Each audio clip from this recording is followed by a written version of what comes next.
Hi ಎಲ್ರಿಗೂ ನಮಸ್ಕಾರ. ನಾನು ಅಭಿಷೇಕ್ ಶ್ರೀಕಾಂತ್. ನನ್ನ ಜೀವದ ಗೆಳೆಯ ಮಾಳು ಒಂದು ಹೊಸ ಸಾಂಗ್ ರಿಲೀಸ್ ಮಾಡ್ತಿದ್ದಾನೆ. ಇಟ್ಸ್ ಕಾಲ್ಡ್ ಕುಣಿಯುವೆ and it's releasing on 27 February at 5 PM and it's releasing on Malu Nipanal singer YouTube channel. ನಿಮ್ಗೆ ಎಲ್ರಿಗೂ ಗೊತ್ತು, ಸುಮ್ಮನೆ ಹೇಳ್ತಾ ಇದ್ದೀನಿ ನಾನು.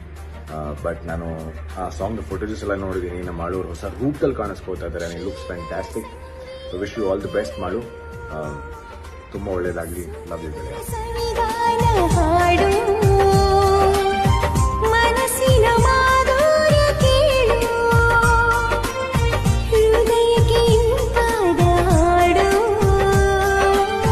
ನಿನ್ನಯ ಅಂಗವು ಹೂವೊಂದು ನೋಡಿತು, ರೂಪಸಿಯಾರೆಂದು ನನ್ನನ್ನೇ ಕೇಳಿತು.